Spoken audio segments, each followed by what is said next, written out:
Assalamualaikum warahmatullahi wabarakatuh. Bismillahirrahmanirrahim. Alhamdulillahi rabbil alamin. Wabihi nasta'inu ala umurid dunya waddin. Wassalatu wassalamu ala ashrafil anbiya'i wal mursalin, Sayyidina wa habibina wa syafi'ina wa qurrati a'yunina wa maulana Muhammadin wa ala alihi wa ashabihi wa dzurriyyatihi ajma'in, amma ba'd. Ashhadu an la ilaha illallah wa ashhadu anna Muhammadar Rasulullah wa ufawwidu amri ilallah. Innallaha basirum bil ibad. Hasbiyallahu la ilaha illa huwa alaihi tawakkaltu wa huwa rabbul arsyil azim. Qala Allah ta'ala fi kitabihil karim hikayatan an nabiyillahi Musa alaihi salam. Rabbi syrah li sadri wa yassir li amri wahlul 'uqdatam min lisani yafqahu qawli.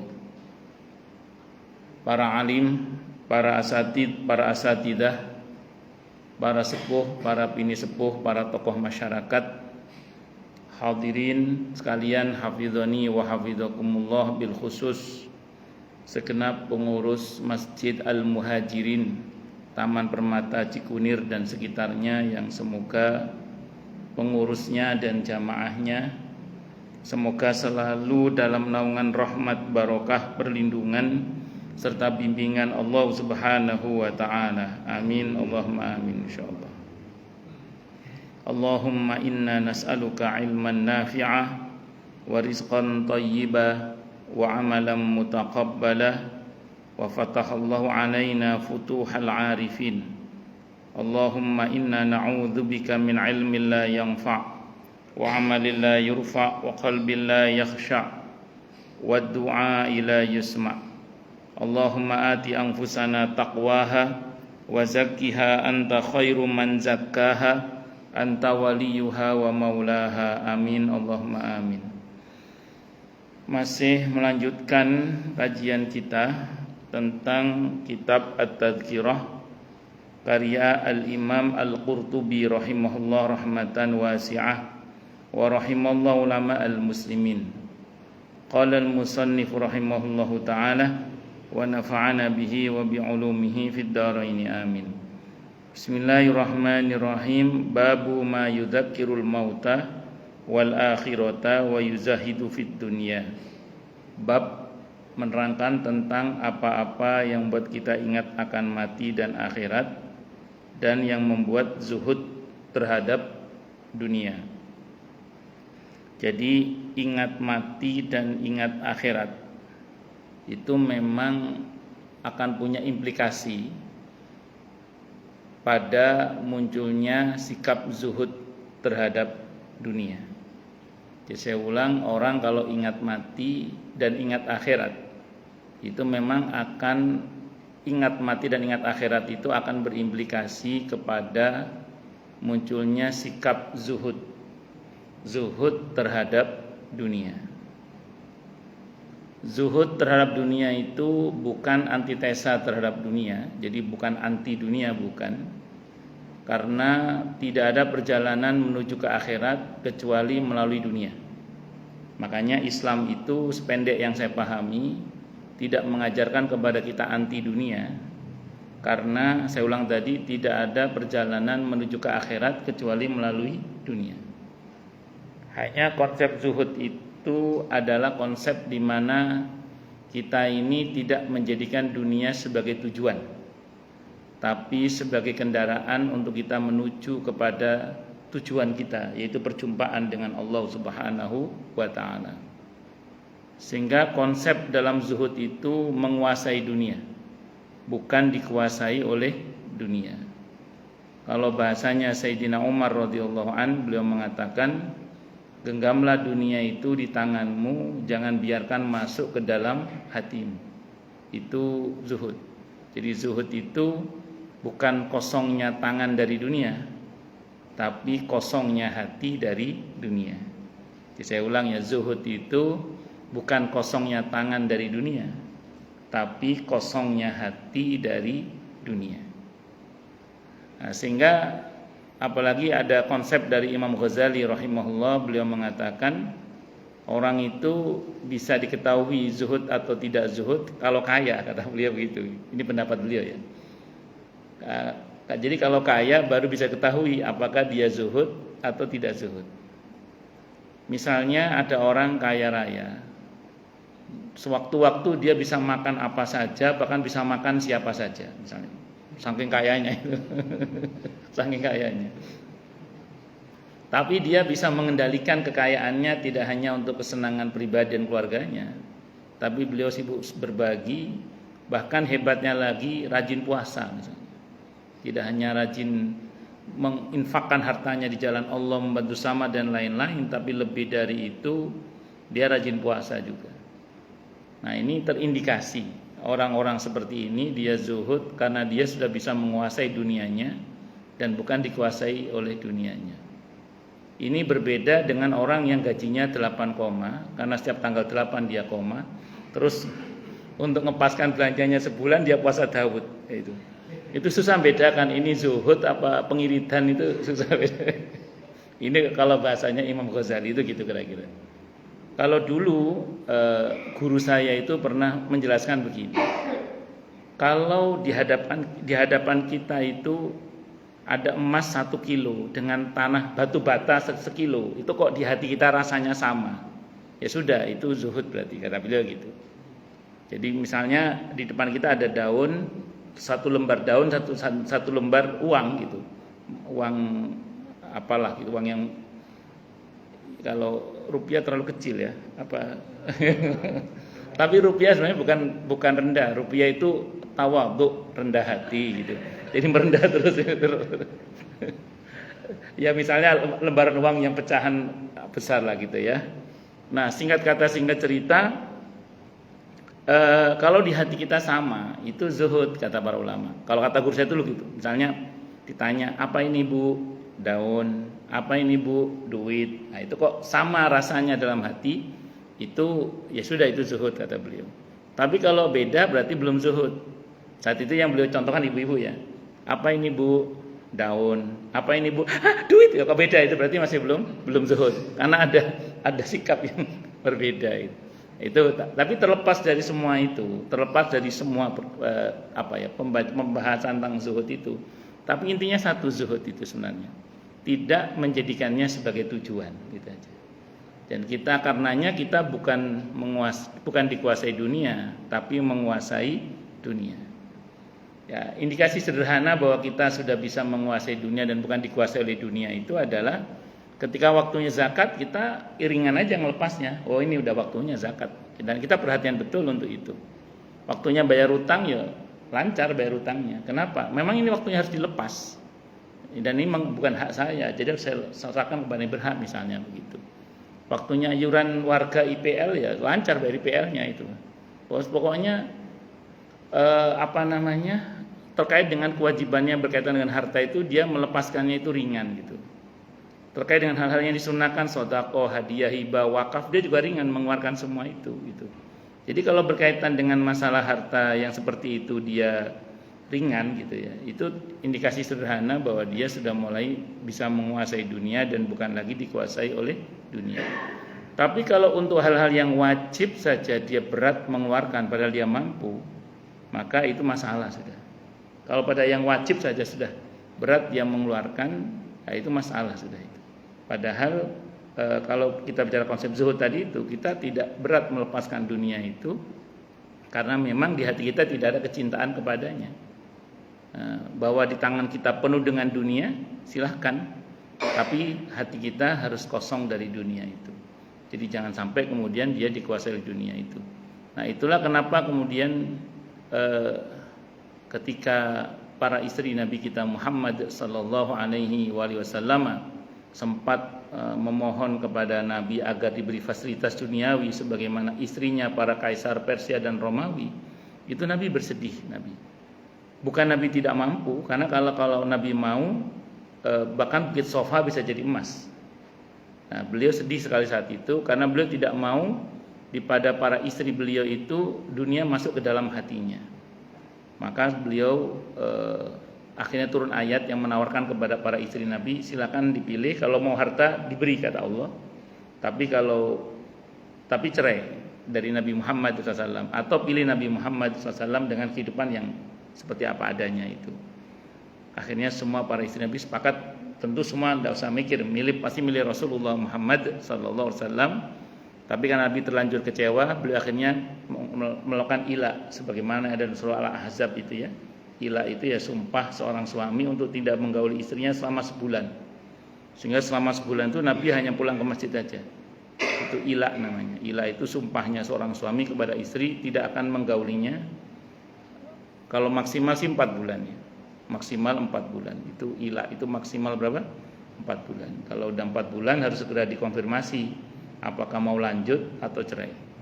Tapi kalau belum 4 bulan masih bisa berlaku ila itu. Namun saat itu Nabi mengila itu sebulan.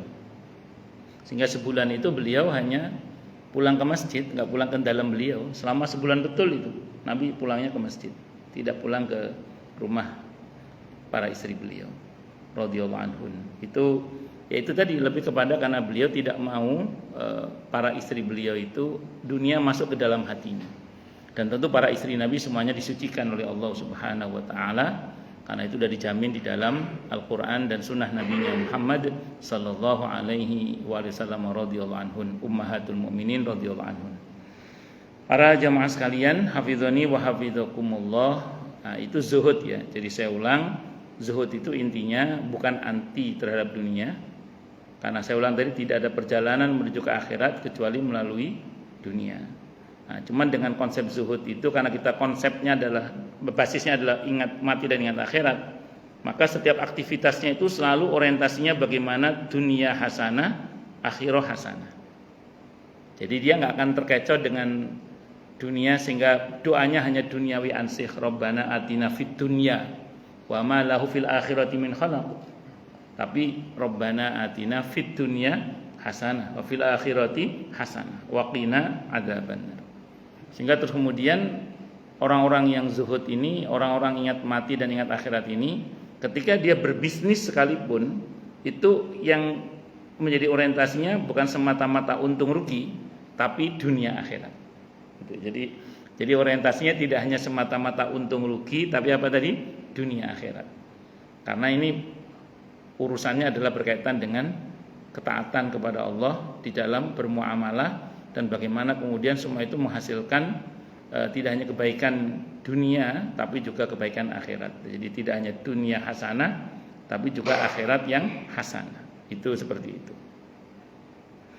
Muslimun, Imam Muslim meriwayatkan sebuah hadis an Abi Hurairah, dari Abi Hurairah radhiyallahu anhu. Qala, beliau berkata, Zaron Nabiyyu sallallahu alaihi wasallam, telah berziarah siapa an-nabiyyu, nabi kita Muhammad sallallahu alaihi wasallam, qabra ummihi, kubur ibu beliau Siti Aminah. Fabaka, maka beliau menangis. Wa abka, dan menangis pula laman orang-orang haulahu, di sekitar beliau.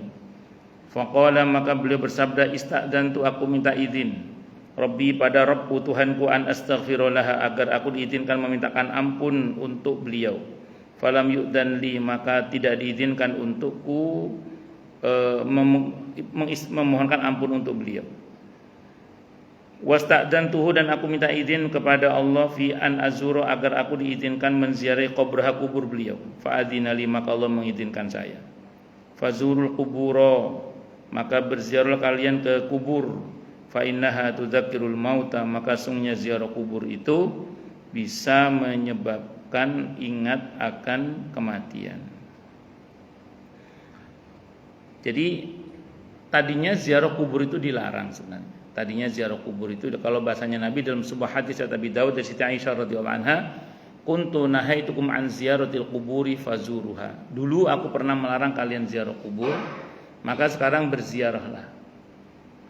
Ada satu kaidah yang berbunyi al-amru ba'da nahyi lil ibahah. Jadi adanya perintah setelah adanya larangan menunjukkan boleh. Namun karena Nabi mencontohkan dan menekankan sehingga menjadi sunnah.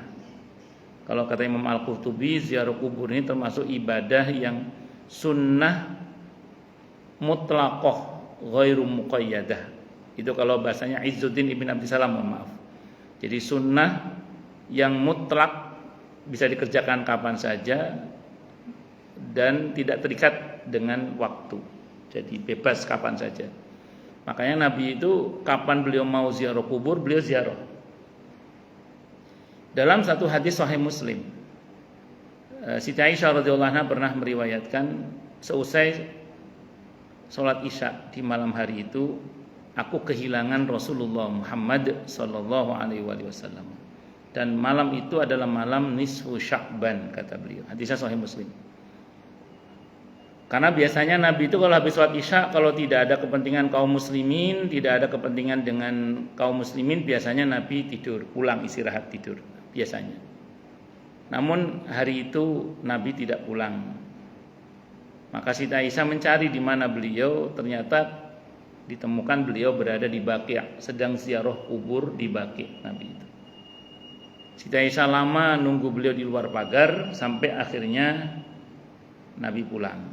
Begitu Nabi pulang, Siti Aisyah buru-buru pulang.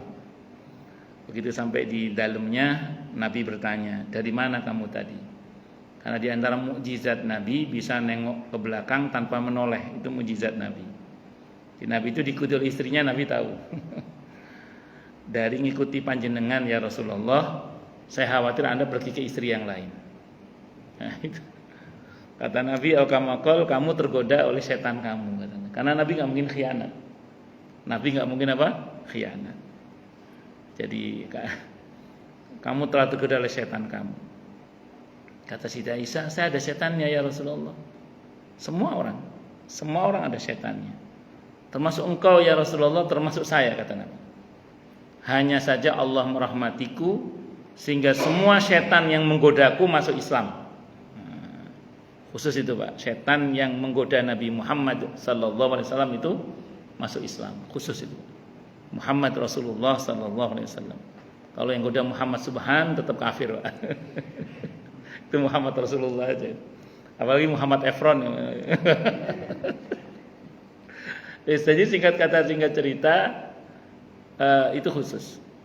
Nah, jadi Nabi bahkan pernah ziarah kubur di malam hari seperti dalam hadis Sahih Muslim itu. Kapan beliau mau pokoknya? Kapan beliau mau beliau ziarah.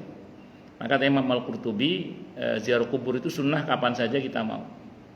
Kalau bahasanya Syekh Izzuddin Ibn Abdissalam, Sultanul Ulama, beliau mengatakan itu jenis ibadah yang mutlaqah ghairu muqayyadah. Mutlak ada perintahnya kapan saja udah. Itu ziarah kubur. Karena semuanya ziarah kubur itu bisa membuat orang itu ingat akan mati. Wa an Ibnu Majah, dan cerita dari Ibnu Majah rahimahullah, an Ibnu Mas'ud dari Abdullah bin Mas'ud radhiyallahu anhu anna Rasulullah, sesungguhnya Rasulullah sallallahu alaihi wasallam qala, beliau bersabda, kuntu adalah aku nahaitukum telah melarang kalian an ziyaratil kubur, dari ziarah kubur, fazuruha maka ziarah kalian ke kubur, fa innaha tuzahidu fid dunya, maka sungguhnya ziarah kubur itu bisa membuat kalian zuhud terhadap dunia, wa tudzakirul akhirata, dan ingat akan akhirat. Kalau di hadis Sahih Muslim sampai dengan wa tuzahidu fid dunya, biduni ziyadat, dengan tanpa tambahan, wa tudzakirul akhirata. Tapi sebagai penjelasan sah-sah saja. Cuma kalau dipaksakan sebagai hadis, itu kalau dalam ilmu hadis namanya hadis yang mudraj gitu ya. Ada mudraj itu ada kelebihan kata yang bukan dari Nabi, kalau dipaksakan dibilang dari Nabi lemah. Kayak misalnya thalabul ilmi fardhatun ala kulli muslimin, sampai situ sahih. Ada tambahan wa muslimatin, itu kalau dipaksa itu sebagai hadis Nabi lemah kalau dipaksakan. Nah, sama dengan doa habis wudu misalnya, asyhadu an la ilaha illallah wahdahu la syarikalah wa asyhadu anna Muhammadan abduhu wa rasuluh, sampai situ sahih. Ada tambahan Allahumma ij'alni minat tawwabina wa ij'alni minal mutatahhirina. Sampai situ kalau kata Syekh Albani masih ada dasarnya, masih waj'alni min ibadika sholihin, itu tidak ketemu dasarnya, apa asal usulnya. Kalau dipaksakan sebagai doa Nabi, lemah dia. Tapi, nah ini catatan pentingnya, sebagai penjelasan dia sahih, tidak ada masalah. Itu maksudnya muslimin ya wa muslimatin maksudnya. Nah, kalau sebagai syarah dari rawi Imam At-Tirmidzi yang menambahkan wa muslimatin, itu sah. Sah sebagai penjelasan maksudnya gitu. Nah, sama dengan ini wa tuzahidu fil akhirah ini wa tudzakiru akhirah, kalau sebagai tambahan itu merupakan sebagai penjelasan di mana memang sikap zuhud akan membuat orang ingat akan akhirat, maka sampai situ juga tidak ada masalah. Itu seperti itu. Bahkan kalau kita rujuk pada riwayat sebelumnya, itu bisa sahih makna, itu maknanya sahih. Makanya kalau kita baca satu hadis, kalau hadis itu lemah, jangan buru-buru dibuang gitu. Kenapa kok jangan buru-buru dibuang? Yang pertama, jumhur ulama, mayoritas ulama itu masih mau menggunakan hadis yang lemah selama tidak bertentangan dengan hadis yang sahih dan selama bukan masalah halal dan haram, serta tidak parah kedhaifannya, itu masih dipakai. Apalagi ada kemungkinan hadis yang dhaif itu karena jalur periwayatannya banyak, itu bisa menjadi hasan li ghairihi. Tidak ada satu hadis mungkin hadisnya lemah, cuman jalur periwayatannya banyak, itu bisa menjadi hasan li ghairihi. Seperti misalnya ada sebuah hadis dari sahabat Anas ibn Malik radhiyallahu an. Beliau menceritakan aqqa Rasulullah sallallahu alaihi wa alihi wasallam nafsahu. Nabi pernah mengakikahi dirinya sendiri. Itu kalau saya pernah baca di website yang seorang ustadz titik-titik, beliau mengatakan hadis ini lemah. Tapi saya pernah mendengar fatwanya Syekh bin Baz, beliau mengatakan hadis ini walaupun lemah tapi jalur periwayatannya banyak, sehingga dia menjadi hasan li ghairihi. Itu ada apa namanya, yang cerita Anas bin Malik radhiyallahu an. Berarti Nabi sudah di Madinah.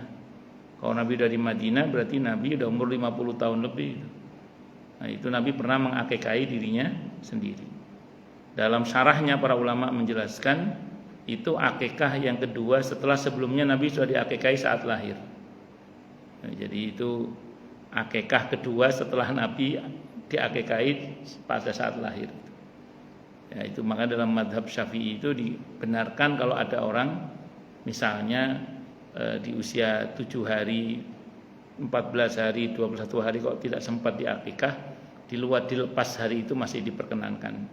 Karena seolah-olah riwayat itu untuk menegaskan bahwa akikah itu bisa dilakukan kapanpun selama yang bersangkutan masih hidup. Itu kalau dalam madhab Syafi'i.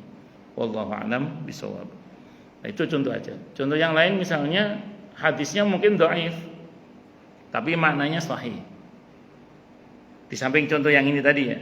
Contoh yang lain misalnya ada sebuah hadis riwayat At-Tirmidzi di mana Nabi bersabda, "Uqamaqal man ayyara akhahu musliman bidzambin taba'anhu lam yamut hatta yaf'alahu." Barang siapa yang menghina saudaranya sesama muslim dengan satu perbuatan dosa yang dia telah bertobat darinya dalam tanda kurungnya, apalagi dia tidak pernah berbuat, maka yang menghina itu tidak akan mati-mati sebelum melakukan hal yang sama. Kata Imam At-Tirmidzi, hadis ini gharib, tapi maknanya sahih kata Imam Ahmad. Kenapa kok maknanya sahih? Karena hadis ini bersesuaian dengan hadis sahih riwayat Abi Dawud. Ada dalam kitab Riyadhus Shalihin di mana Nabi bersabda, "Qamaqal," ketika seseorang melaknat saudaranya, laknatnya terbang ke langit. Sampai di langit ditolak, dibanting ke bumi. Sampai di bumi ditolak, dia berputar-putar. Kata Allah, serahkan laknat itu kepada yang dilaknat, ternyata enggak pantas. Kata Allah, kembalikan kepada yang melaknat itu sendiri. Maka laknat itu mengenai yang melaknat itu sendiri. Na'udzubillahi minasyarri dzalik. Hati-hati kalau kita menghina saudara kita sesama muslim, hati-hati. Karena takutnya itu kembali pada diri kita sendiri. Itu seperti itu. Atau hadis itu dhaif menurut siapa, tapi hasan atau sahih menurut siapa? Contoh misalnya, panjenengan berdoa, habis doa ngusap muka. Habis doa ngusap muka. Riwayat mengusap muka ini kalau menurut sebagian kawan-kawan ustadz sekarang itu ada yang mendhaifkan. Tapi Ibnu Hajar Al-Haytami mengatakan hadisnya hasan. Ya, jadi bahkan ada ustadz tertentu saya nggak sebut namanya, Itu di buku beliau yang baru mengatakan dhaif, sehingga tidak boleh mengusap muka, bahkan beliau cenderung mengatakan itu bid'ah. Tapi gurunya Syekh Utsaimin rahimahullah itu menghasankan hal itu. Bahkan buku beliau yang sebelumnya yang dulu itu mengatakan hadisnya hasan, nanti bisa dipakai. Tapi yang belakangan beliau berubah pandangan. Ya tidak ada masalah, sah-sah saja. Kayak keutamaan surah Yasin. Kalau kita baca takhrijnya Ibnu Rajab Al-Hambali, habis surah Yasin dibantai itu. Kalau nggak lemah, dhaif, mungkar, mau matruk. Ibnu Rajab itu agak keras juga itu mentakhrij hadis tentang surah Yasin. Tapi Ibnu Katsir dengan tenang, dengan santainya, tapi santai berilmu ya, mengatakan derajat hadis siapa yang baca surah Yasin di malam hari, di pagi hari dia diampuni oleh Allah, hadisnya hasan kata beliau. Dan ijtihad seperti ini tidak saling menghapus. Ini harus catat dengan baik ini. Jadi apa yang sudah didhaifkan tidak bisa berubah menjadi sahih hanya gara-gara setelahnya ada yang mensahihkan, atau sebaliknya apa yang sudah disahihkan atau dihasankan tidak menjadi lemah hanya gara-gara setelahnya ada yang mendhaifkan. Karena ada kaidah dalam usul fikih itu al-ijtihadu la yunqaddu bil ijtihad. Ijtihad seorang ulama itu tidak bisa dibatalkan dengan ijtihad ulama sesudahnya. Itu seperti itu. Loh, kok melebar ke ilmu hadis? Balik lagi. Mohon maaf, balik. Nah, ini sudah sekedar untuk aja, tambahan aja.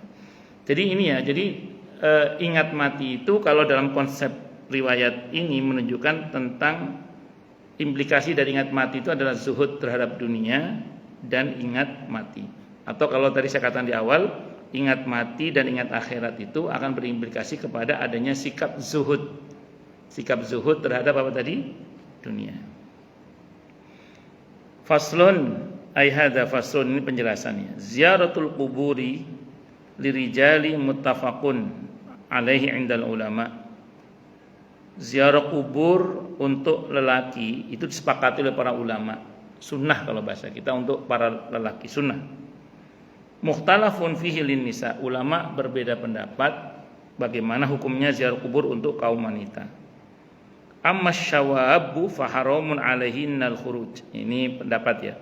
Adapun untuk pemudi-pemudi, maka diharamkan atas mereka keluar untuk ziarah kubur. Wa ammal qawaidu fa mubahun lahunna dzalik. Adapun beberapa kaidah justru membolehkan sebenarnya untuk mereka ziarah kubur. Nanti Imam Al-Qurtubi dalam penjelasannya lebih condong pada membolehkan itu selama tidak menimbulkan fitnah. Tidak ada qarina. Wa jaizun dzalika li jami'ihinna idzan farada bil khuruji 'anil rijal. Dan boleh bahkan ziarah kubur baik untuk pemudi atau kaum wanita keseluruhannya, baik yang masih muda maupun yang sudah tua kalau bahasa kita. Yang penting idzan farada bil khuruji 'anil rijal. Yang penting dia terpisah, tidak bercampur baur dengan kaum lelaki. Maka kalau ibu-ibu misalnya atau akhwat mau ziarah kubur, pastikan tidak terjadi ikhtilat yang membuat mereka bersenggolan atau berdesakan dengan kaum lelaki. Kalau itu terjadi tidak usah masuk, di luar saja, di luar pagarnya. Ya, cukup ucapan salam dari luar pagar. Kalau sekiranya itu terjadi, karena kalau di masyarakat kita ini kan biasanya nanti kalau di bulan Sya'ban terutama, itu kuburan beberapa tempat itu penuh itu.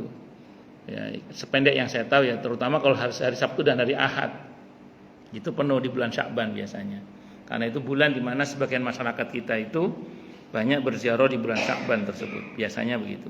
Maka kalau itu terjadi, hendaklah kaum wanita stop, jangan masuk dulu. Karena itu masuk dalam kategori dikhawatirkan terjadi fitnah. Tapi kalau bisa terpisah antara laki perempuan, artinya tidak terjadi persinggungan atau persenggolan, tidak ada masalah kalau itu. Bahkan tetap dianjurkan. Bahkan dalam hal ini Imam Al-Qurtubi cenderung mengatakan itu boleh, tidak ada masalah. Wala yakhtalifu fi hadza insyaallah taala. Dan tidak ada perbedaan dalam masalah ini insyaallah taala. Dan hukum itu dinamis ya. Kalau kaidah fikihnya itu berbunyi al-hukmu yaduru ma'ilatihi wujudan wa adaman. Hukum itu beredar berdasarkan pada ilatnya, alasan hukumnya, ada atau tidaknya alasan hukum itu. Makanya begini, monggo-monggo. Orang kalau bicara fikih itu pasti bicara ilat hukum, alasan hukum. Itu harus itu. Makanya fikih itu dinamis, fikih itu. Jadi fikih itu enggak jumut, fikih itu. Fikih itu dinamis. Karena fikih itu kalau ngomong fikih pasti kita bicara ilat, alasan hukum. Dan ada dan tiadanya alasan hukum itu bisa merubah status hukum yang sudah berlaku. Dan kalau disederhanakan lagi, di pada masing-masing orang bahkan itu bisa berlaku hukum yang berbeda karena keadaan yang berbeda. Ini berkaitan dengan ilat, alasan hukum tadi itu. Itu seperti itu. Nah, makanya terus kemudian kalau kita bicara fikih pasti dinamis, pasti. Sambil contoh, sholat fardu 5 waktu itu wajib apa tidak? Wajib bagi mukallaf. Kalau bagi orang gila enggak wajib, ya kan? Makanya sholat itu 5 waktu itu wajib bagi mukallaf. Mukallaf itu akil, berakal sehat, baligh itu. Maka bagi orang yang sudah baligh tapi ghairu akil, gila misalnya atau pingsan, enggak wajib sifatnya. Nah, karena enggak wajib, maka untuk mereka tidak berdosa kalau tidak sholat. Nah, maka di antara sebab orang boleh tidak sholat itu karena gendeng itu. Itu boleh enggak sholat itu. Karena apa tadi? Gendeng tadi itu. Gendeng itu gila maksudnya itu seperti itu. Nah, itu. Ya termasuk puasa Ramadan. Di antara sebab kenapa orang boleh tidak puasa Ramadan itu karena sakit. Contohnya gila itu, sakit gila itu misalnya. Itu contoh aja misalnya. Dan bukan berarti terus sakit hanya gila, enggak, banyak sakit-sakit yang lain yang kalau dipakai puasa akan tambah parah sakitnya. Kalau enggak ada hubungannya enggak masuk. Enggak puasa Mas, sakit Pak. Sakit apa? Panu. Oh, enggak masuk. Enggak masuk. Nah, jadi kalau ngomong hukum dinamis ya, jangan jumut. Kenapa? Karena kalau ngomong fikih pasti kita bicara ilat hukum, alasan hukum. Makanya kalau kita bicara hadis dan fikih hadis, itu selalu kita akan bicara tentang tahqiqul manat. Nah, tahqiqul manat itu apa? Menguji relevansi ilat dengan waqi'. Waqi' itu kejadian zaman sekarang. Jadi menguji relevansi ilat dengan waqi', itu namanya tahqiqul manat. Kenapa Nabi dulu pernah misalnya melarang orang menyimpan daging kurban lebih dari 3 hari? Itu tidak bisa kita telan mentah-mentah teksnya begitu saja. Kita harus ngerti konteksnya itu. Yaitu, nanti ilat di masa Nabi diuji dengan waqi'. Nah, kayak zaman sekarang kan, ini kan lagi ada musibah misalnya. Kan konteksnya sama, ada musibah misalnya. Tapi saya itu mas kurban ya. Beberapa sahabat mengusulkan agar kurban ditiadakan saja. Tapi untuk bantu bencana. Tapi Nabi memutuskan kurban tetap dilaksanakan, tapi beliau mengatakan dilarang orang menyimpan daging kurban itu lebih dari 3 hari, supaya dikirim ke wilayah yang terkena bencana itu. Itu konteksnya. Maka kalau kita bicara hadis, nggak akan lepas dari, kalau kita bicara fikih hadisnya mesti bicara tentang tahqiqul manat, tangkihul manat, itu mesti. Itu. Sehingga nggak jumut kita dalam memahami teks-teks hadis yang mulia itu. Dan ini ranah ijtihadi. Dan jangan kita terus mengatakan beragama itu nggak pakai akal. Loh, kok nggak pakai akal? Gimana ceritanya?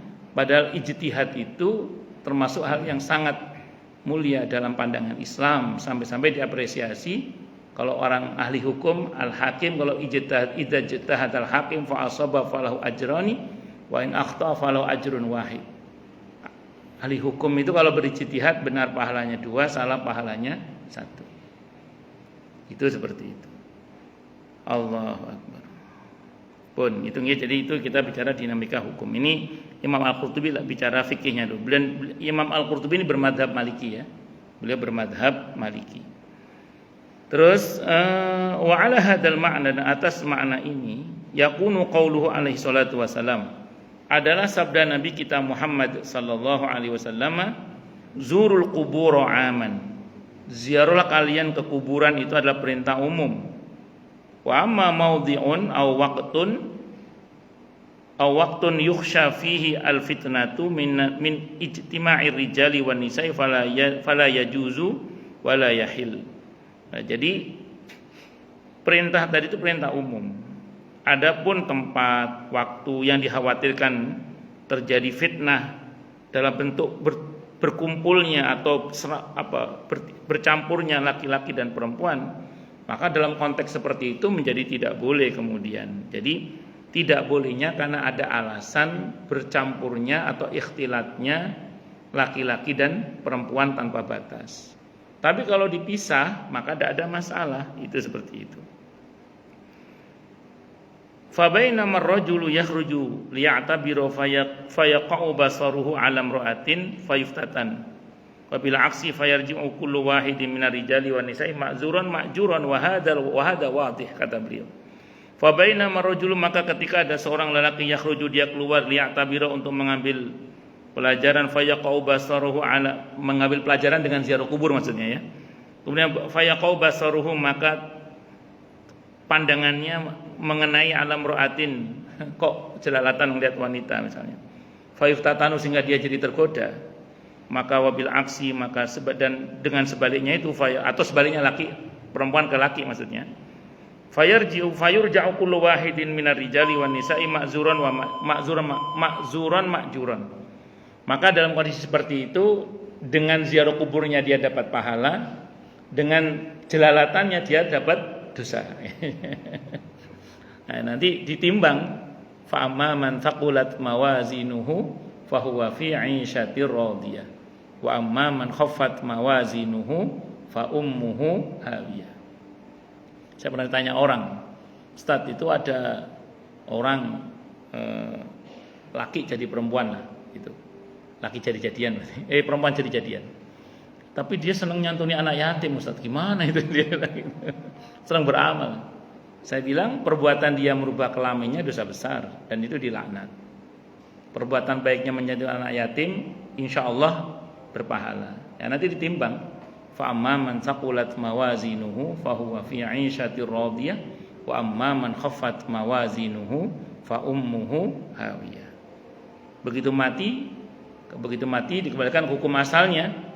Al aslu baqa'u makana ala makana. Hukum asalnya kembali kepada asal muasalnya. Kalau asalnya laki-laki, dijadikan laki-laki, kembali ke asalnya laki-laki.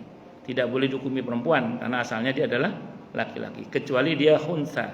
Khunsa itu orang yang memiliki dua kelamin.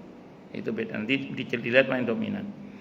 Wa hadza wadih, kata ini jelas, wallahu alam bisawab. Nggih, kita beri adzan dulu deh. Monggo silakan.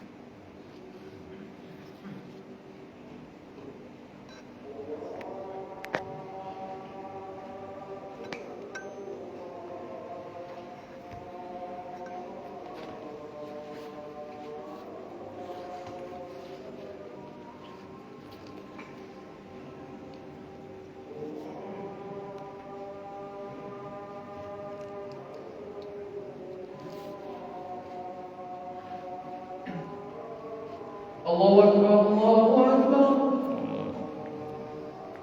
Allahu Akbar,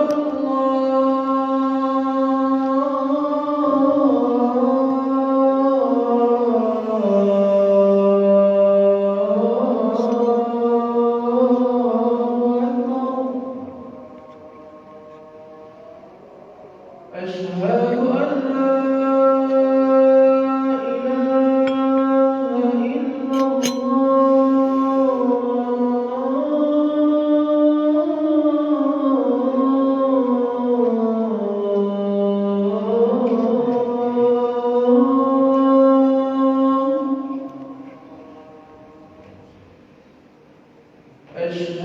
an la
حي على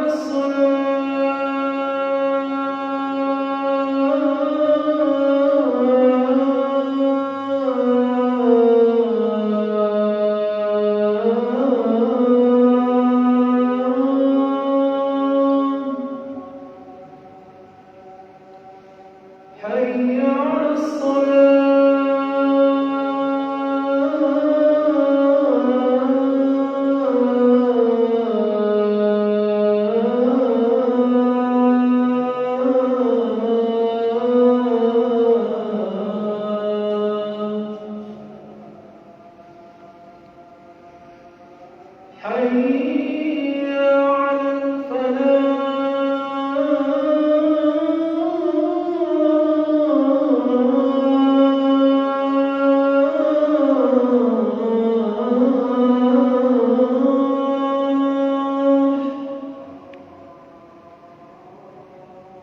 حي على الفلاح حي على الفلاح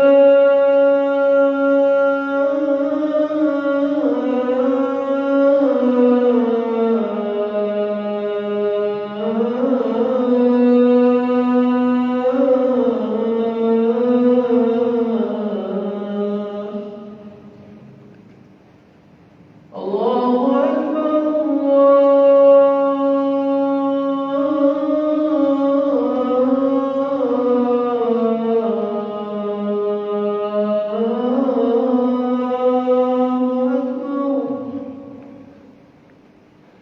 لا إله إلا الله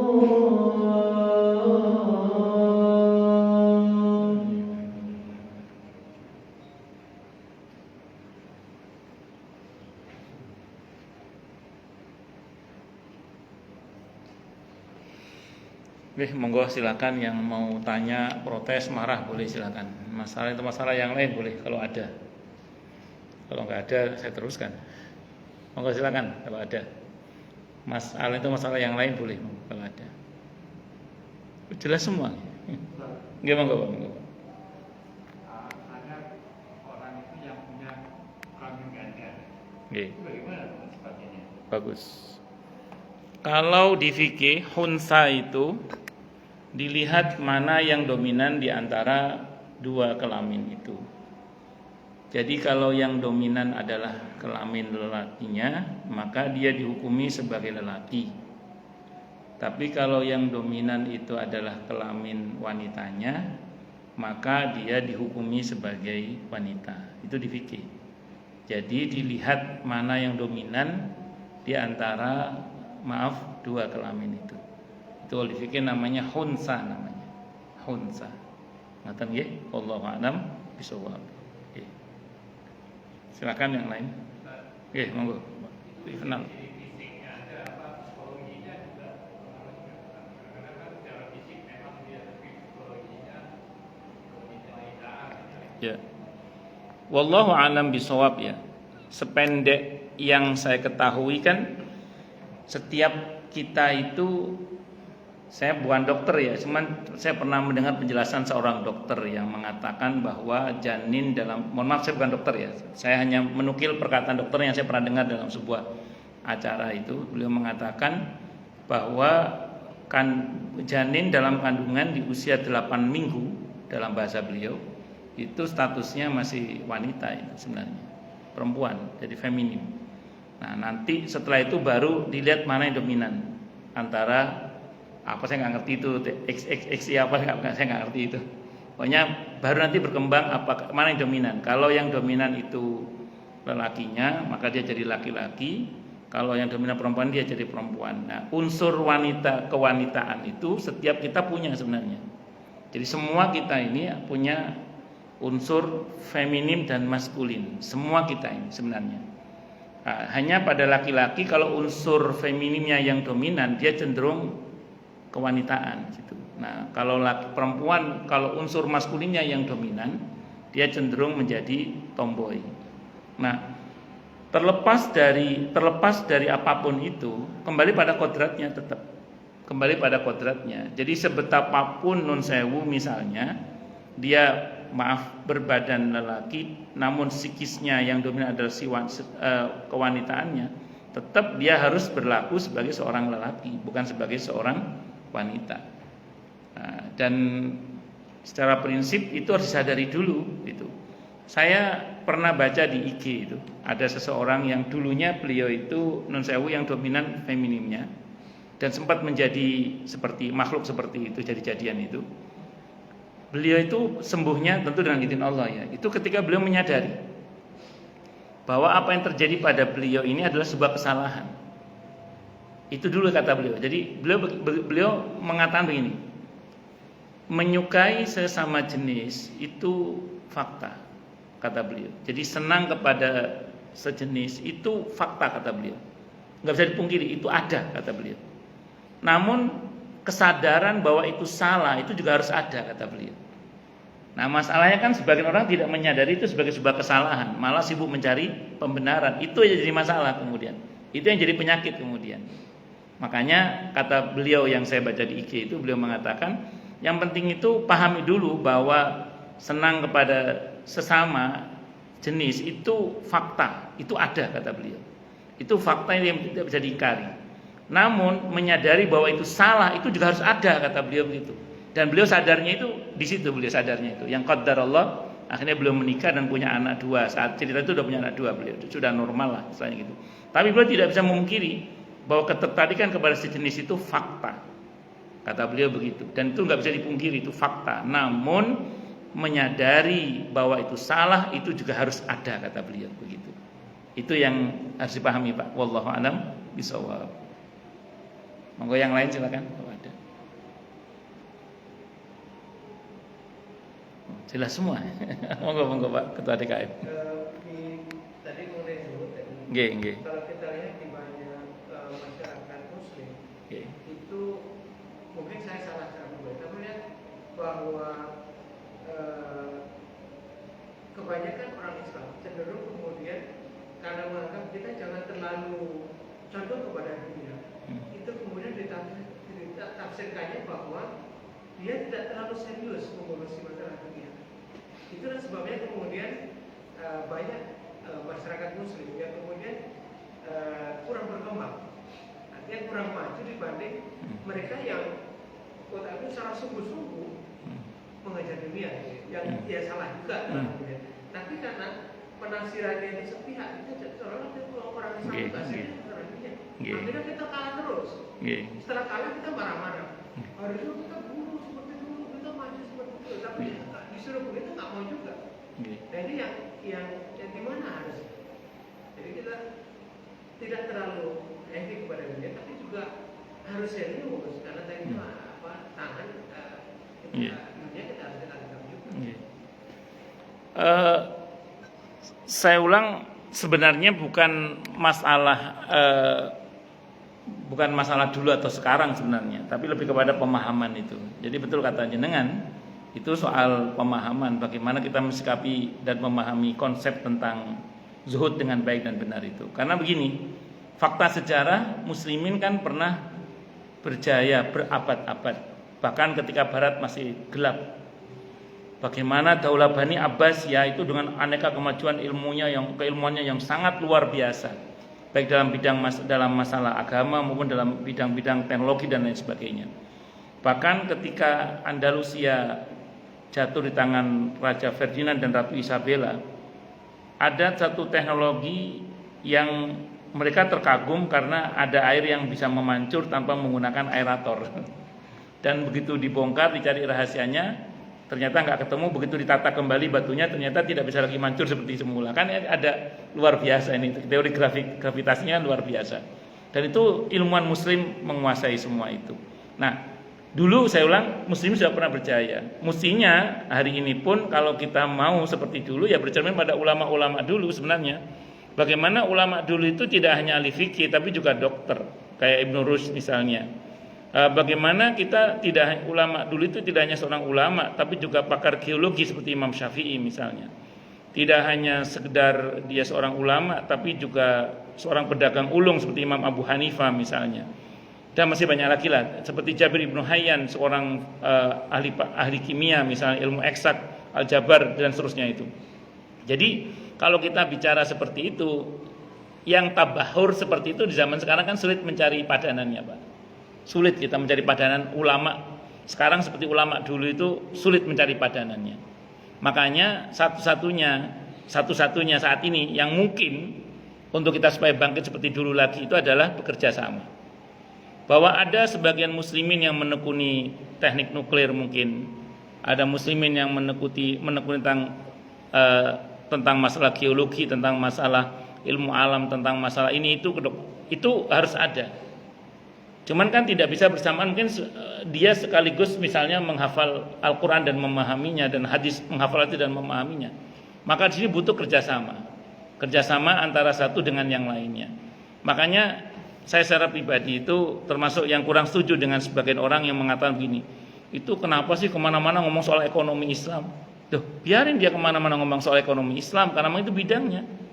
Ada yang kemana-mana bicara tentang politik Islam misalnya, biarin dia bicara tentang politik, itu bidangnya. Sebagaimana ketika ada yang bicara tentang surga dan neraka, jangan tuh dikatakan majunya dulu surga neraka melulu misalnya, karena itu bidangnya itu. Jadi dan itu satu sama lain tidak saling menjatuhkan. Tapi bagaimana satu sama lain bisa saling bekerja sama sebenarnya. Nah, makanya kalau muslimin mau saling bekerja sama seperti itu sih sebenarnya itu bisa saling menguatkan satu sama lain sehingga bangunannya bisa menjadi kokoh sebenarnya. Nampaknya memang tantangan akhir zaman itu memang harus antar kaum muslimin harus saling bekerja sama untuk serius mengurus dunia untuk kemaslahatan akhirat, kira-kira gitu.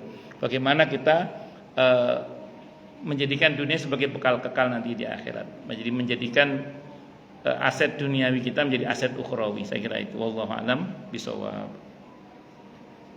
Monggo yang lain silakan kalau ada. Kalau ada. Ya monggo, Pak. Generasi awal dulu pastinya kan relatif waktu peperangan pertama itu kan sudah ada strategi perang untuk Nabi Muhammad Salam. Itu apakah mereka dapat menyelami itu dari iman takwanya kemudian dan praktek, atau memang ada yang bagian yang mengkhususkan itu, tapi keislamannya itu pokoknya minimalis mereka. Bagus. Tentu karena kita bicara Nabi ya, basis wahyu pasti ada. Tapi saya ulang tadi, di pada banyak hal yang Nabi contohkan, Nabi bersikap sangat realistis. Sambil contoh gini, Pak. Nabi itu sering menyerahkan apa berkaitan dengan tugas itu kepada ahlinya. Jadi bukan kesembarang orang juga. Menunjukkan bahwa beberapa sahabat itu punya keahlian-keahlian yang masing-masing mereka itu bisa berbeda-beda. Pernah Nabi itu ada masalah misalnya berkaitan dengan surat menyurat dengan Raja Persia dan Romawi, yang seringkali surat-surat beliau itu diterjemah oleh orang-orang ahlul kitab. Sempat ada kekhawatiran dari Nabi kalau ada tipu daya dari mereka, maka kemudian Nabi perintahkan Zaid bin Thabit radhiyallahu anhu untuk belajar bahasa Persia saat itu, untuk belajar bahasa Persia. Maka terus kemudian beliau mengatakan hanya dalam waktu 7 hari saya bisa menguasai bahasa itu. Hanya dalam waktu 7 hari saya sudah bisa menguasai bahasa itu. Sehingga kemudian kenapa yang tunjuk Zaid bin Thabit sekaligus kepala sekretaris beliau? Karena beliau yang punya bidang di situ. Nah, termasuk ketika beliau misalnya akan mengirim pasukan untuk berperang. Pernah panglima yang ditunjuk itu adalah Usama bin Zaid radhiyallahu anhuma, yang notabene adalah anak muda yang masih usia 17 tahun, memimpin tokoh-tokoh senior sekelas Abu Bakar As-Siddiq radhiyallahu anhu dan lain-lain. Kenapa beliau ditunjuk? Karena rupanya musuh yang akan dihadapi ini orang-orang Romawi yang sebelumnya ayah beliau Zaid bin Thabit radhiyallahu anhu itu wafat oleh mereka. Jadi semangat perangnya untuk melawan Romawi itu bergelora sekali Usama bin Zaid itu. Maka Nabi tunjuk dia. Nah, kenapa kemudian yang ditunjuk sebagai gubernur di Damaskus itu sahabat Bilal, bukan Abi Dzar Al-Ghifari radhiyallahu anhu? Sederhana, sahabat Bilal orangnya kuat, sementara Abi Dzar Al-Ghifari radhiyallahu anhu orangnya kalau menurut Nabi baik tapi lemah. Pemimpin enggak cukup harusnya baik, dia harus kuat. Dan itu ada pada Bilal. Dan itu tidak ada pada Abi Dzar Al-Ghifari radhiyallahu anhu. Jadi di pada sebagiannya itu memang para sahabat itu punya potensi, Pak. Punya potensi keahlian yang berbeda-beda. Dan itu menjadi sempurna karena terbimbing oleh wahyu, Pak, kemudian. Jadi kesempurnaan keahlian mereka itu menjadi sempurna dikarenakan terbimbing oleh wahyu. Nah, kita tahu kombinasi dari keduanya pasti menghasilkan ilham kan. Kalau untuk para nabi namanya wahyu, itu seperti itu. Wallahu a'lam bishawab. Ngoten nggih? Cukup dulu ya. Kita tutup dengan hamdalah, alhamdulillahirabbil alamin. Semoga kajian kita bisa bermanfaat, mubarakah fid dini wad dunya wal akhirah untuk kita, keluarga kita dan seluruh umat Islam semuanya, dan mudah-mudahan kita semua dijadikan oleh Allah sebagai orang-orang yang sukses dunia akhirat, selamat dunia akhirat, bahagia dunia akhirat, dan dipermudah setiap urusan kita oleh Allah fid dini wad dunya wal akhirah. Semoga Allah limpahkan hidayah selalu untuk kita, semoga Allah tingkatkan selalu hidayah untuk kita, dan semoga Allah berikan hidayah untuk siapapun yang melihat kita. Subhanakallahumma bihamdika asyhadu an la ilaha illa anta astaghfiruka wa atubu ilaik. Sallallahu alaihi Muhammad wa ala alihi wa sahbihi wasallam. Saya mohon maaf. Wassalamualaikum warahmatullahi wabarakatuh.